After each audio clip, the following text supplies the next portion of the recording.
Abanawa, Shabashimayim, Kodash, Haya, Shemka, Yahawa, Malakwatka, Taba'a Ratazaka, Haya, Aisha, Ba'arataza, Kawa, Haya, Bashimayim, Nathan Lanawa, Lakam, Kal Yawam, Wasalak Lanawa, Kawabwat Nawa, Kasalak Nawa, Kawabwati Nawa, Wala'a, Tabaya Nawa, Banasaya 1. Abo, Haushai Nawa, Mayan, Rai Kaya, Laka, Hamalakwa, Waha Allah, Waha Tafa'aras, La'aiwalamium, Aman.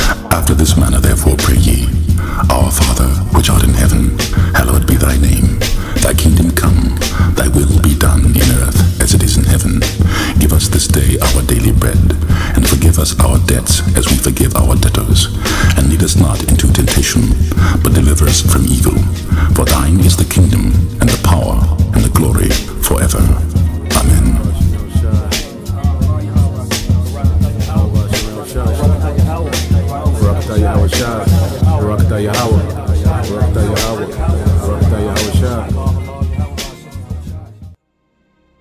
First and foremost, I want to give all praises, honor, great glory to Yahweh, Bahashem, Yahushai, Bahashem, Rakapadash.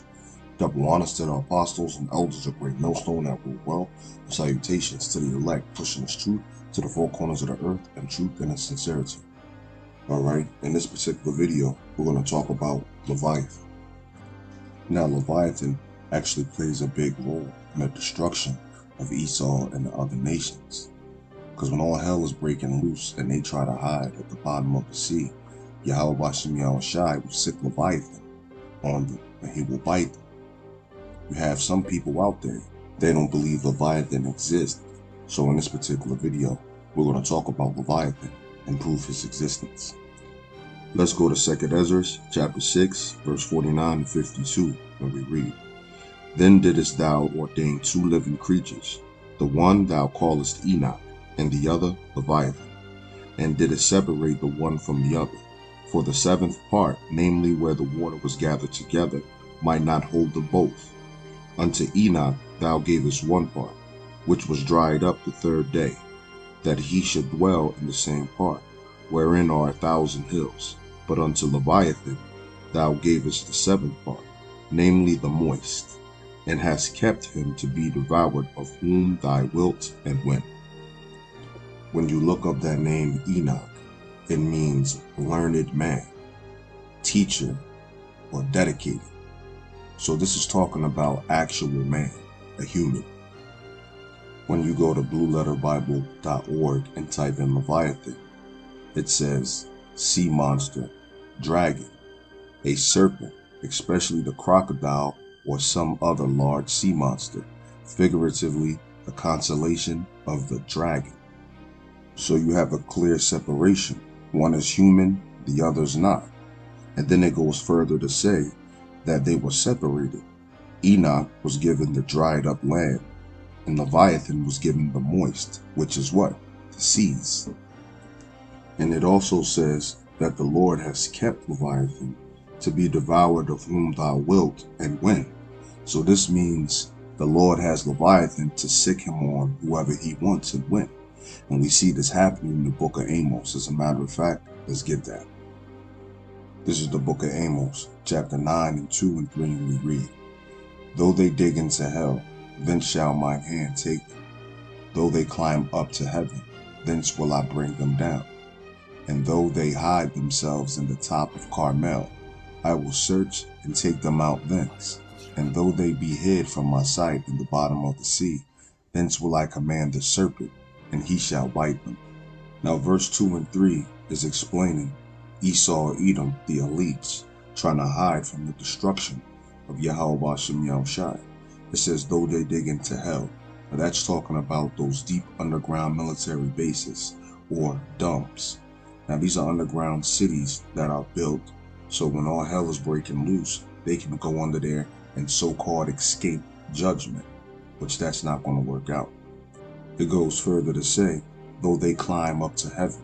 Now this is talking about those space stations. Esau thinks he can go in a space station and avoid judgment. that's not going to work out as well.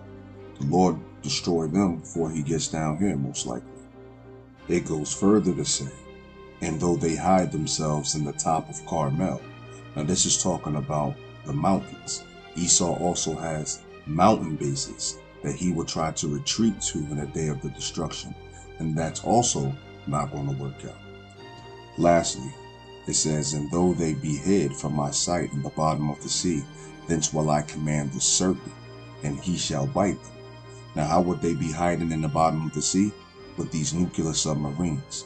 A nuclear submarine can be underwater for 25 years straight without refueling.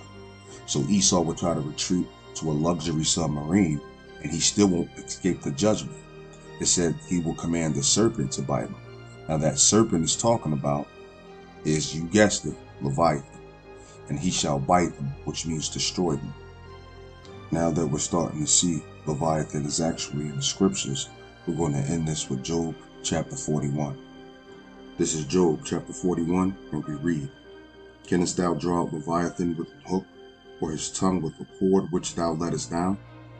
Canst thou put a hook into his nose, or bore his jaw through with the horn? Will he make many supplications unto thee? Will he speak soft words unto thee? Will he make a covenant with thee? Wilt thou take him for a servant forever? Wilt thou play with him as with a bird? Or wilt thou bind him for thy maidens? Shall the companions make a banquet of him? Shall they part him among the merchants? Canst thou fill his skin with barbed irons, or his head with fish spears? Lay thine hand upon him, remember the battle, do no more. Behold, the hope of him is in vain. Shall not one be cast down, even at the sight of him? None is so fierce that dare stir him up. Who then is able to stand before me? Who hath prevented me, that I should repay him? Whosoever is under the whole heaven is mine. I will not conceal his parts, nor his power, nor his comely proportion.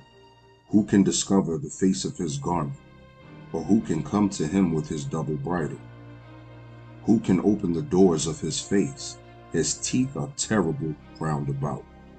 His scales are his pride, shut up together as with a closed seal. One is so near to another that no air can come between them. They are joined one to another. They stick together, that they cannot be sundered. By his sneezing a light doth shine, and his eyes are like the eyelids of the morning. Out of his mouth go burning lamps, and sparks of fire leap out. Out of his nostrils goeth smoke, as out of a seething pot or cauldron. His breath kindleth coals, and a flame goeth out of his mouth. And his neck remaineth strength, and sorrow is turned into joy before him. The flakes of his flesh are joined together. They are firm in themselves. They cannot be moved. His heart is as firm as a stone, yea, as hard as a piece of the nether millstone. When he riseth up himself, the mighty are afraid. By reason of breakings they purify themselves. The sword of him that layeth at him cannot hold, the spear, the dart, nor the habergeon. He esteemeth iron as straw, and brass as rotten wood. The arrow cannot make him flee. Slingshots are turned with him into stubble. Darts are counted as stubble.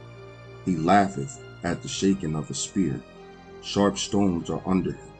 He spreadeth sharp-pointed things upon the mire. He maketh the deep to boil like a pot. He maketh the sea like a pot of ointment. He maketh a path to shine after him. One would think the deep to be hoary. Upon the earth is not his like, who is made without fear. He beholdeth all high things. He is the king over all the children of pride. Well, there you have it. Proof that Leviathan is actually in the scriptures. So I hope this was edifying. And with that, I'm going to say shalom.